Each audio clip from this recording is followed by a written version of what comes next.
اعوذ باللہ من الشیطان الرجیم بسم اللہ الرحمن الرحیم۔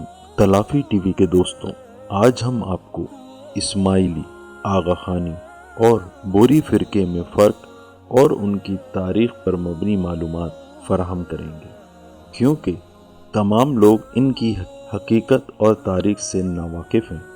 اس سے پہلے اگر آپ نے ہمارا چینل سبسکرائب نہیں کیا ہے تو پلیز ہمارے چینل کو سبسکرائب کریں، اس ویڈیو کو لائک کریں اور زیادہ سے زیادہ شیئر کریں تاکہ آپ تک ہماری تمام ویڈیوز بآسانی پہنچ سکیں۔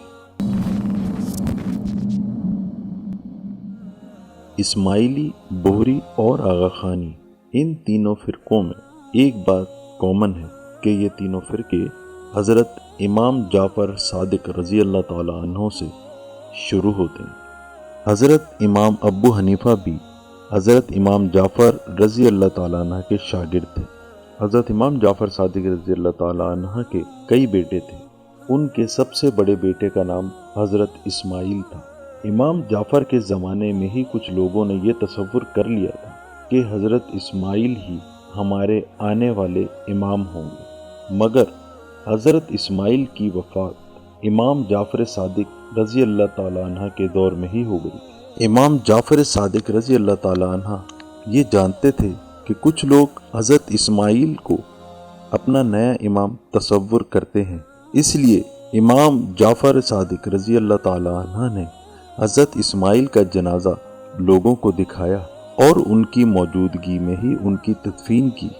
جب امام صادق کی وفات ہو گئی تو آپ کی وصیت کے مطابق کچھ لوگوں نے امام کاظم کو اپنا امام مان لیا، جو آج اثنی عشری کے نام سے جانے جاتے ہیں۔ لیکن ایک جماعت کا کہنا ہے کہ حضرت اسماعیل بڑے بیٹے تھے تو امام بھی انہی کی اولاد میں سے ہونا چاہیے، اور یہ لوگ اسماعیلی کہلاتے ہیں۔ جن لوگوں نے امامت کو حضرت اسماعیل کی نسل میں مان لیا تھا، اسی اثنا میں حضرت اسماعیل کی اولاد میں سے ایک شخص مہدی کو مصر میں حکومت ملی، جہاں انہوں نے خلافت فاطمی کی بنیاد رکھی۔ یہ خلیفہ وہاں بہت شان و شوکت سے حکمرانی کرتے رہے۔ ایجپٹ اور جامعۃ الازہر کی بنیاد انہی کے دور میں رکھی گئی، مگر 1904 عیسوی میں فاطمی خلیفہ کے درمیان خلافت پر جھگڑا ہو گیا۔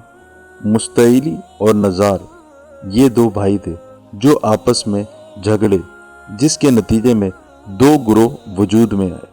ایک نے مستعلی کو امام مان لیا جبکہ دوسری نے نزار کو امام مان لیا۔ مستعلی کے ماننے والوں کو مستعلیہ کہا جاتا ہے، جو آج بوری کے نام سے جانے جاتے ہیں، اور نزار کے ماننے والوں کو نزاریہ کہا جاتا ہے، جو آج کل آغا خانی کے نام سے جانے جاتے ہیں۔ مگر خلافت مستعلی کو ملی، اس لیے نزاری وہاں سے ہجرت کر کے ایران آ گئے اور قزوین نامی شہر کو اپنا ٹھکانہ بنا لیا، جہاں انہوں نے کئی عرصے تک حکمرانی کی۔ ان کو عروج حسن بن صبا کے دور میں حاصل ہوا، جس کی فرائض کی تحریک بہت کامیاب ہوئی اور انہوں نے پوری سرزمین ایران پر حکمرانی کی۔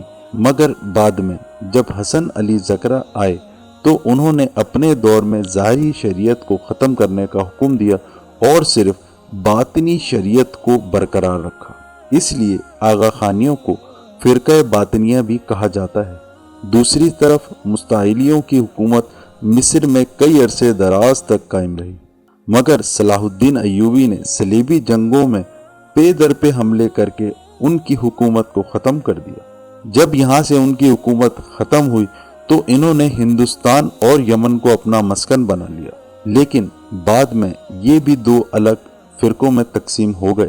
انڈو پاک میں داؤدی بوہری کمیونٹی پائی جاتی ہے۔ یہ کمیونٹی کاروباری افراد پہ مشتمل ہے اور پاکستانی معیشت میں ان کا کردار بہت اہم ہے۔ انہیں ان کے مخصوص لباس سے بآسانی پہچانا جا سکتا ہے۔ جہاں تک آغا خانیوں کا سوال ہے، یہ لوگ کافی عرصے دراز تک ایران میں مقیم رہے۔ ان کے حکمران کو آغا خان کا لقب ایران کے تاجاری حکمران نے ہی دیا تھا۔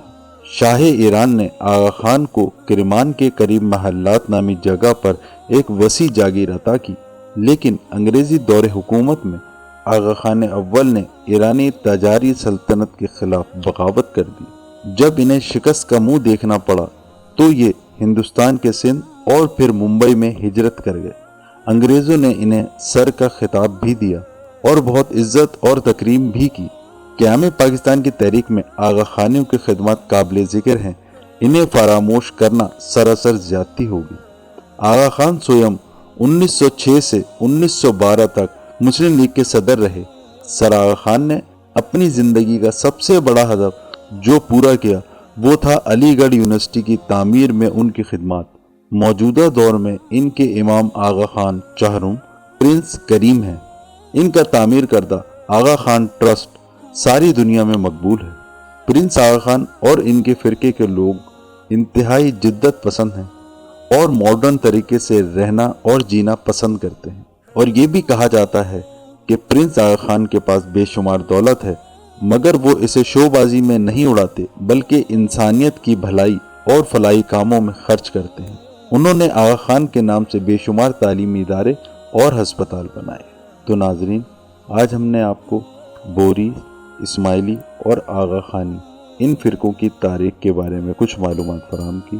آج کے لیے اتنا ہی، ہم پھر ملیں گے نئی ویڈیو کے ساتھ۔ اجازت دیجیے اس وعدے کے ساتھ کہ آپ اپنا، اپنے بچوں کا اور خاص کر اپنے والدین کا بہت خیال رکھیں۔ السلام علیکم ورحمۃ اللہ۔